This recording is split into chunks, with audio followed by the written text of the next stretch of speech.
تو جب ساری چیزیں شریعت کے دائرے کے اندر کریں گے تو یہ کاروبار بھی عبادت، یہ لین دین بھی عبادت، یہ معاملات بھی عبادت، سمجھ آ رہی کہ نہیں؟ یہ ساری چیزیں ہمارے لیے عبادت بن جائیں گی، ان سب کا ثواب ہوگا، سمجھ آ رہی کہ نہیں؟ اگر ایسے نہیں کریں گے تو پھر یہ ہمارے لیے وبال ہے، پھر یہ ہمارے لیے دنیا وبال ہے۔ دنیا کا سب سے امیر آدمی قارون کتنا مال اللہ تعالیٰ نے اس کو دیا تھا، اس کے بارے میں قرآن مجید میں آتا ہے کہ ایک جماعت درکار ہوتی تھی اس کے خزانوں کی چابیاں اٹھانے کے لیے، ایک جماعت درکار ہوتی تھی، آپ اندازہ لگائیں اس کی چابیاں اتنے لوگ اٹھاتے تھے تو اس کا خزانہ کتنا ہوگا۔ اس کو اللہ تعالیٰ نے حکم دیا قارون کو، وابتغ فیما آتاک اللہ الدار الآخرہ، قارون یہ جو مال اللہ تعالیٰ نے تجھے دیا ہے نا جی، آتاک اللہ تعالیٰ نے تجھے دیا ہے۔ اب اس آیت میں اللہ تعالیٰ نے کیا فرمایا کہ یہ مال تیرا اپنا نہیں ہے بلکہ دیا تجھے اللہ نے ہے، دیا تجھے اللہ نے ہے۔ وابتغی، اس مال کے ذریعے آخرت کی زندگی کو حاصل کرو، آخرت کی زندگی کو سنوارو۔ کیسے بھئی؟ جو مال اللہ نے تم کو دیا ہے وہ مال غریبوں کو بھی دو، وہ مال محتاجوں کو بھی دو، اس مال سے ضرورت مند بھی فائدہ اٹھائیں، سمجھ آ رہی کہ نہیں؟ اس مال کو حلال طریقے سے حاصل کرو۔ وابتغ فیما آتاک اللہ الدار الآخرہ۔ اس نے آگے سے کیا کہا؟ انما اوتیتہ علی علم عندی، یہ مال تو ایسا ہے اس کو میں نے اپنی عقل کی بنیاد پر جناب حاصل کیا ہے، اپنی سوچ کی بنیاد پر، اپنی سمجھ کی بنیاد پر اس مال کو حاصل کیا ہے۔ میں کیوں کسی کو دوں؟ میں اپنا مال کسی کو کیوں دوں؟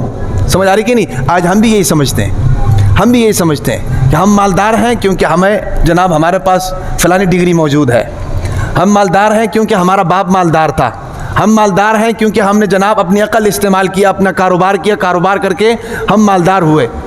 حالانکہ ہم بہت سے ایسے غریبوں کو دیکھتے ہیں عقل کے اعتبار سے بہت تیز ہیں لیکن جیب میں پھوٹی کوری بھی نہیں ہے، اور بہت سے ایسے لوگوں کو ہم نے دیکھا اس مسجد کے نمازیوں میں سے بہت سے ایسے لوگوں کو ہم نے دیکھا انگوٹھا چھاپ ہے، اپنا نام بھی لکھنا نہیں آتا، کاروبار کروڑوں میں کر رہے ہیں، لاکھوں میں کر رہے ہیں، سمجھ آ رہی کہ نہیں؟ واللہ فضل بعضکم علی بعض فی الرزق، یہ اللہ تعالیٰ کی جناب دین ہے، کسی کو اللہ تعالیٰ زیادہ دیتے ہیں، کسی کو کم دیتے ہیں، جس کو کم دیا ہے اس کو چاہیے صبر کرے، اور جس کو زیادہ دیا ہے اس کو چاہیے کہ حلال طریقے سے کمائے اور اللہ کی مخلوق پر لگائے، ضرورت مند کی ضرورت کو پورا کرے، محتاج کی محتاجی کو دور کرے،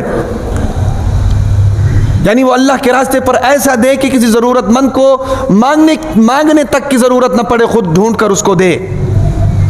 تو اس نے کیا کہا؟ قال انما اوتیتہ علی علم عندی، یہ تو میرا اپنا جناب کمایا ہوا مال ہے، میں نے خود اپنی عقل کے ذریعے کمایا ہے، اللہ کو اس کا یہ تکبر پسند نہیں آیا۔ فخسفنا به وبداره الارض فما كان له من فئة ينصرونه من دون الله، اللہ تعالیٰ قرآن میں فرماتے ہیں اللہ تعالیٰ نے اس کو اس کے مال اور اس کے گھر بار اور اس کے مال و متاع کے ساتھ زمین کے اندر دھسا دیا، اور اس کے وہ نوجوان اور اس کے وہ نوکر چاکر ہیں بھائی، اور اس کا وہ جو پروٹوکول تھا وہ اس کے کسی کام نہیں آیا۔ جب اللہ تعالیٰ کی پکڑ آتی ہے نا جی تو پھر کوئی کام نہیں آتا۔ دنیا بڑی مفاد پرست سے، یاد رکھیں، جب تک آپ کے جیب میں نوٹ ہے سمجھ لو آپ کی عزت موجود ہے، جیسے آپ کے جیب میں نوٹ ختم ہو جائیں گے آپ کو کوئی پہچانے گا نہیں۔ دنیا مفاد پرست ہے، سمجھ آ رہی کہ نہیں؟ تو اس لیے یہ ہے کہ جو اللہ تعالیٰ نے آپ کو دیا ہے اس مال میں سے اللہ تعالیٰ کے راستے پر لگایا جائے، ٹھیک ہے نا جی، اپنے آخرت کو سنوارا جائے۔ اب یہاں پر ایک غلط فہمی ہمارے ذہن میں آ جاتی ہے کہ یار ہم صدقہ کتنا کریں، بعض لوگ پریشان ہوتے ہیں صدقہ کتنا کریں، یا وہ لوگ جن کے دل میں پہلے ہی غلط فہمی ہے کہ بھئی دنیا داری نہیں کرنی چاہیے وہ پریشان ہوتے ہیں صدقہ کتنا کریں۔ قرآن مجید میں آگے فرما دی کہ وَلَا تَنْسَ نَصِيبَكَ مِنَ الدُّنْيَا، کہ جو دنیا کے اندر تیرے حصے کا مال ہے نا جی اس کو بھولنا نہیں۔ مطلب کیا ہے؟ مطلب یہ ہے کہ اگر تیرے پاس مال ہے اس میں سے تھوڑا سا صدقہ کرو اور اپنے لیے بھی رکھو، یہ نہیں کہ سارے کا سارا صدقہ کر دو اور خود مانگنے پر مجبور ہو جاؤ۔ صدقہ کا طریقہ میں آپ کو بتا رہا ہوں، سمجھ آ رہی کہ نہیں؟ اللہ کے لیے دینے کا طریقہ بتا رہا ہوں۔ بعض لوگ ہوتے ہیں نا جوش میں آ کر جناب میں فلانا کام کر دوں گا، فلانا کام یہ کر دوں گا، مسجد کے لیے یہ کر دوں گا، مدرسے کے لیے یہ کر دوں گا، فلانے کے ساتھ اتنا تعاون کروں گا، اور تعاون کر دیتا ہے اور خود جناب روڈ پہ آ جاتا ہے۔ یہ بھی طریقہ کار نہیں ہے. سمجھ آ رہی کہ نہیں؟ اللہ کے راستے میں دینا چاہیے لیکن اپنی وسعت کے مطابق. لا یکلف اللہ نفسا الا وسعها ما کسبت وعلیہا ما اکتسبت. اپنی وسعت کے مطابق اگر 10 روپے میری روزانہ کی کمائی ہے اس میں سے 1 روپے اللہ کے راستے میں دیا جائے مثال کے طور پر. سمجھ آ رہی کہ نہیں؟ اور پھر آگے کیا فرمایا اللہ تعالیٰ نے؟ وَأَحْسِن كَمَا أَحْسَنَ اللَّهُ إِلَيْكَ. جس طرح اللہ تعالیٰ نے تم پر احسان کیا ہے بھئی، تمہیں مالدار بنایا ہے، تمہیں محتاج نہیں بنایا ہے، اسی طریقے سے تم لوگوں کے ساتھ نیکی کیا کرو. لوگوں کے ساتھ نیکی کیا کرو، یعنی جو مال اللہ تعالیٰ نے تمہیں دیا ہے اسی مال سے اللہ کی مخلوق کو فائدہ پہنچاؤ. اس سے ہوگا کیا؟ اس سے ہوگا یہ کہ یہ جو دنیا کی محبت ہمارے دلوں کے اندر آ جاتی ہے، دنیا کی محبت ختم ہو جائے گی. سمجھ آ رہی کہ ابھی جو بات بتائی تھی، نام کے مسلمان ہیں ورنہ باقی پیچھے اور کوئی چیز نہیں رہ گئی، نام کے مسلمان. وَأَحْسِن كَمَا أَحْسَنَ اللَّهُ إِلَيْكَ. اور پھر آگے کیا فرمایا؟ وَلَا تَبْغِ الْفَسَادَ فِي الْأَرْضِ. یہ قارون سے باتیں ہو رہی ہیں. قارون کے متعلق اللہ تعالیٰ قرآن مجید فرما رہے وَلَا تَبْغِ الْفَسَادَ فِي الْأَرْضِ. اور زمین کے اندر فساد نہ بچاؤ. اب زمین کے اندر فساد کیا ہے؟ زمین کے اندر فساد یاد رکھیں اس وقت آتا ہے جب انسان دوسرے کا حق کھانا شروع کر دیتا ہے.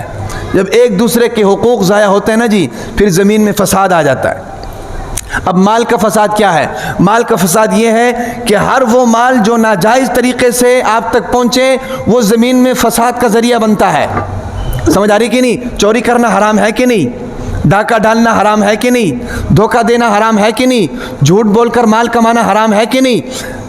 2 نمبر بتا کر جناب 1 نمبر بتا کر 2 نمبر چیز بیچنا اور اس کے ذریعے مال کمانا حرام ہے کہ نہیں؟ یہ سارے وہ کام ہیں جو حرام ہے، یہ سارے وہ راستے ہیں جو حرام راستے ہیں. ان کے ذریعے جو مال ہم تک پہنچتا ہے یاد رکھیں وہ زمین میں فساد مچانے کا ذریعہ بنتا ہے. اللہ تعالیٰ نے قارون کو یہی کہا کہ وَلَا تَبْغِ الْفَسَادَ فِي الْأَرْضِ. زمین میں فساد نہ بچاؤ.